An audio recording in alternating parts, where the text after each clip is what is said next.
Mhm. Well, here we are. Welcome to story time. I've picked a story tonight that might be just a little too on point for everybody. And if you were to tell me that this was in very bad taste and that it was really appalling and insensitive of me, I would say you're right. And I am sorry. And I will make it up to you at the future time with some grisly, ghostly event that isn't quite as directly related to our time now. But meanwhile, I hope that you enjoy this. It's by Edgar Allan Poe. He wrote it in 1842, and it is called The Masque of the Red Death. Enjoy. The Red Death had long devastated the country. No pestilence had ever been so fatal or so hideous. Blood was its avatar and its seal, the redness and the horror of blood. There were sharp pains and sudden dizziness, and then profuse bleeding at the pores with dissolution. The scarlet stains upon the body, and especially on the face of the victim, were the pest ban which shut him out from the aid and from the sympathy of his fellow men.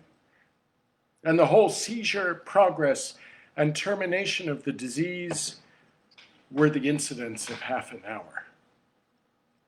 But Prince Prospero was happy and dauntless and sagacious. When his dominions were half depopulated, he summoned to his presence 1,000 hale and light-hearted friends from among the knights and dames of his court, and with these retired to the deep seclusion of one of his castellated abbeys. This was an extensive and magnificent structure, the creation of the prince's own eccentric yet august taste. A strong and lofty wall girdled it in. This wall had gates of iron. The courtiers, having entered, brought furnaces and massy hammers and welded the bolts.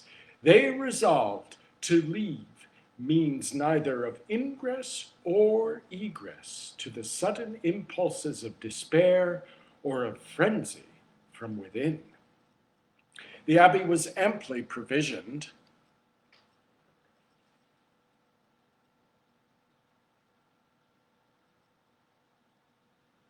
With such precautions, the courtiers might bid defiance to contagion.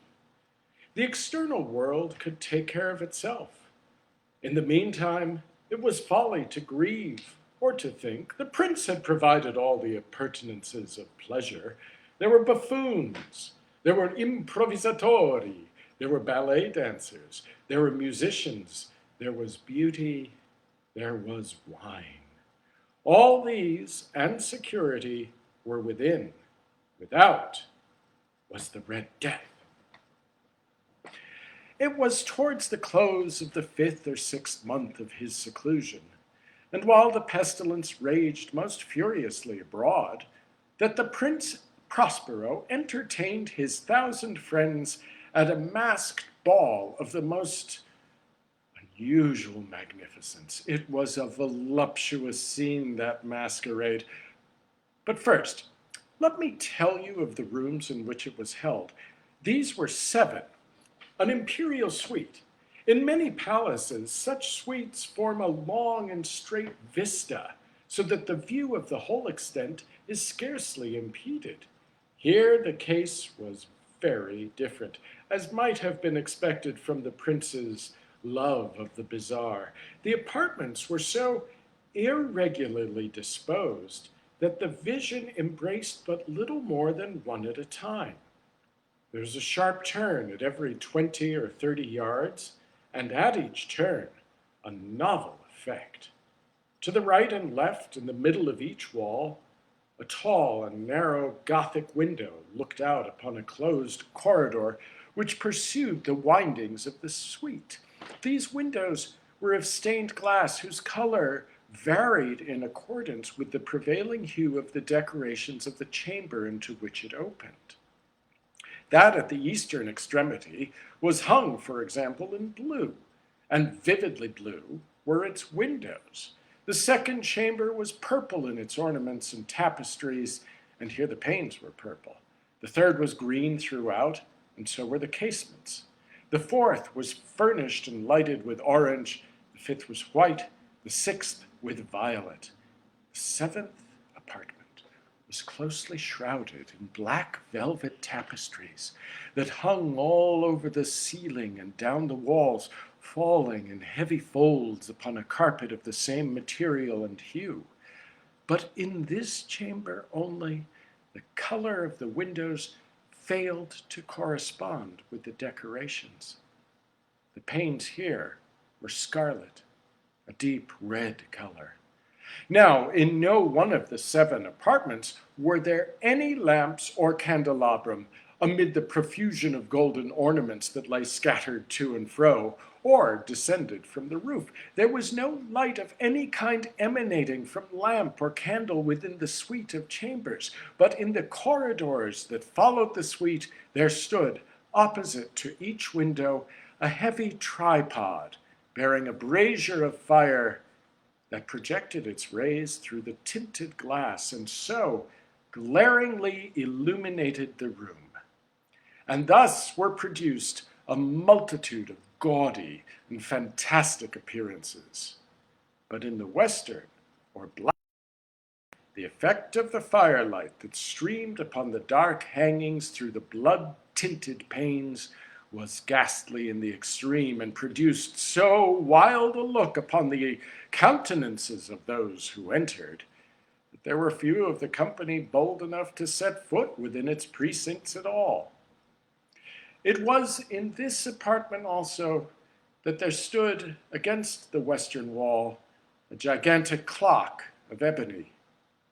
Its pendulum swung to and fro with a dull, heavy, monotonous clang, and when the minute hand made the circuit of the face, and the hour was to be stricken, there came from the brazen lungs of the clock a sound which was clear and loud and deep and exceedingly musical, but of so peculiar a note and emphasis that at each lapse of an hour the musicians of the orchestra were constrained to pause momentarily in their performance to hearken the sound.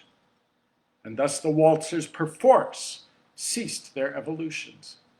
There was a brief disconcert of the whole gay company, and while the chimes of the clock yet rang, it was observed that the giddiest grew pale, and the more aged and sedate passed their hands over their brows as if in confused reverie or meditation. But when the echoes had fully ceased, a light laughter at once pervaded the assembly.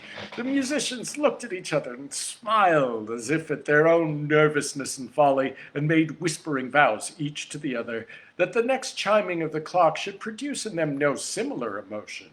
And then, after the lapse of 60 minutes, which embrace 3,600 seconds of the time that flies, there came yet another chiming of the clock.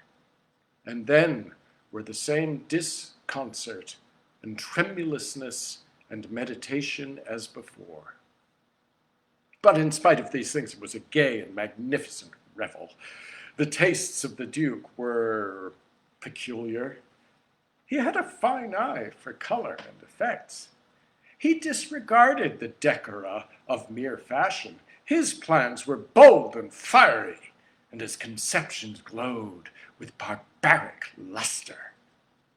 There are some who would have thought him mad. His followers felt that he was not. It was necessary to see and hear and touch him to be sure that he was not. He had directed in great part the movable embellishments of the 7 chambers upon occasion of this grand fete, and it was his own guiding taste which had given character to the masqueraders. Be sure they were grotesque. There were much glare and glitter and piquancy and phantasm, much of what has been seen in Hernani. There were arabesque figures with unsuited limbs and appointments. There were delirious fancies, such as the madman fashions. There were much of the beautiful, much of the wanton, much of the bizarre, something of the terrible, and not a little of that which might have excited disgust. To and fro in the seven chambers there stalked, in fact, a multitude of dreams. And these, the dreams, writhed in and about, taking hue from the rooms and causing the wild music of the orchestra to seem as the echo of their steps. And anon there strikes the ebony clock which stands in the hall of the velvet, and then for a moment all is still and all is silent, save the voice of the clock. The dreams are stiff frozen as they stand. But the echoes of the chimes die away. They haven't endured but an instant, and a light, half-subdued laughter floats after them as they depart. And now again the music swells, and the dreams live and writhe to and fro more merrily than ever, taking hue from the many-tinted windows through which stream the rays from the tripods. But to the chamber which lies most westwardly of the seven, there are now none of the maskers who venture, for the night is waning away, and there flows a ruddier light through the blood-colored panes, and the blackness of the sable drapery appalls. And to him whose foot falls on the sable drapery, there comes from the near clock of ebony a muffled peal, more solemnly emphatic than any which reaches their ears who indulge in the more remote gaieties of the other apartments. But these other apartments were densely crowded, and in them beat feverishly the heart of life. And the revel went whirlingly on, until at length there commenced the sounding of midnight upon the clock.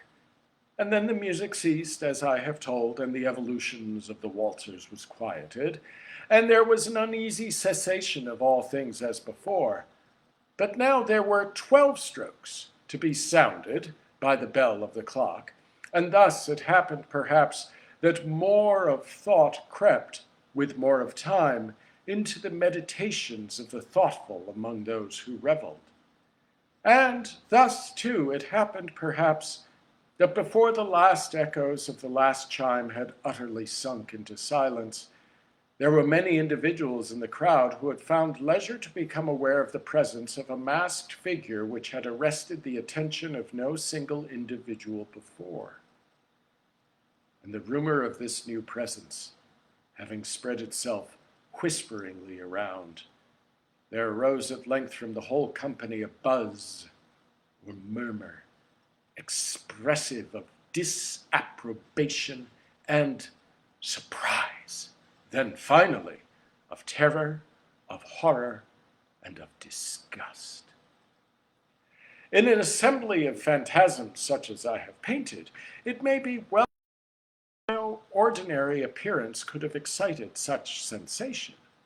In truth, the masquerade license of the night was nearly unlimited, but the figure in question had out-Heroded Herod, and had gone beyond the bounds even of the prince's indefinite decorum. There are chords in the hearts of the most reckless which cannot be touched without emotion. Even with the utterly lost, to whom life and death are equally jests, there are matters of which no jest can be made. The whole company, indeed, seemed now deeply to feel that in the costume and bearing of the stranger neither wit nor propriety existed. The figure was tall and gaunt, and shrouded from head to foot in the habiliments of the grave. The mask which concealed the visage was made so nearly to resemble the countenance of a stiffened corpse that the closest scrutiny might have had difficulty in detecting the cheat. And yet all of this might have been endured, if not approved, by the mad revelers around. But the mummer had gone so far as to assume the type of the Red Death. His vesture was dabbled in blood, and his broad brow, with all the features of the face, was besprinkled with the scarlet horror. When the eyes of the Prince Prospero fell upon this spectral image, which, with a slow and solemn movement, as if more fully to sustain its role, stalked to and fro among the waltzers, he was seen to be convulsed in the first moment with a strong shudder either of terror or distaste, but in the next, his brow reddened with rage. "Who dares?" he demanded hoarsely of the courtiers who stood near him. "Who dares insult us with this blasphemous mockery? Seize him and unmask him, that we may know whom we have to hang at sunrise from the battlements." It was in the eastern or blue chamber in which stood the Prince Prospero as he uttered these words. They rang throughout the 7 rooms, loudly and clearly, for the prince was a bold and robust man, and the music had become hushed at the waving of his hand. It was in the blue room where stood the prince, with a group of pale courtiers by his side. At first, as he spoke, there was a slight rushing movement of this group in the direction of the intruder, who at that moment was also near at hand, and now, with deliberate and stately step, made closer to approach to the speaker.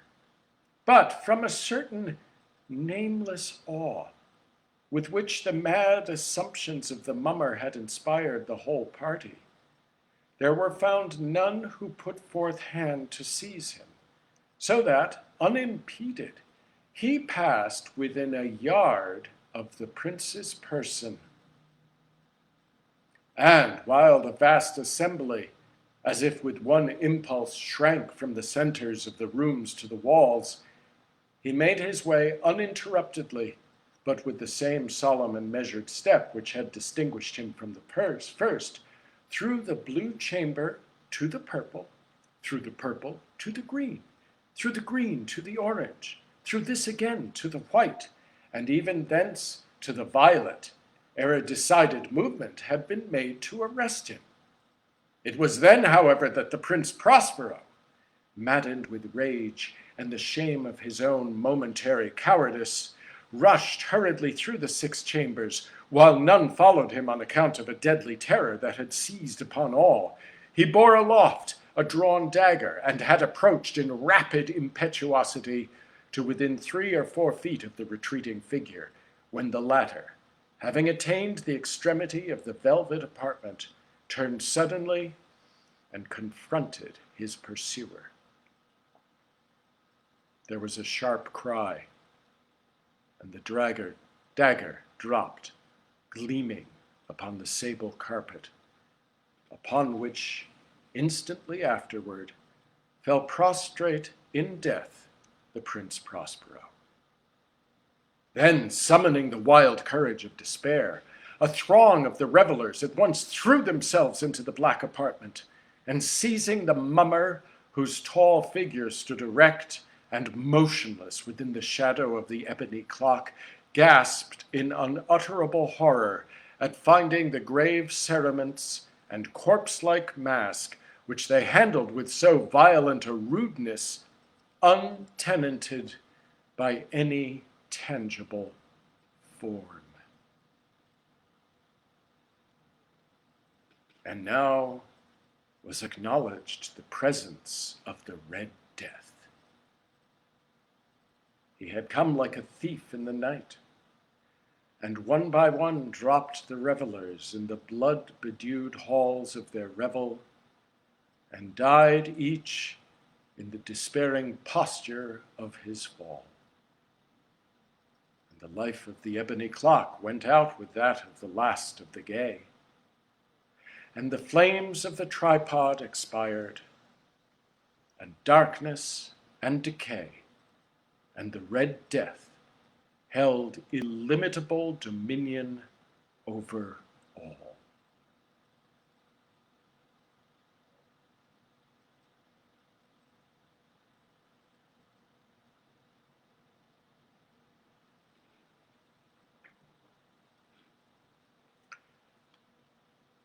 Cheers.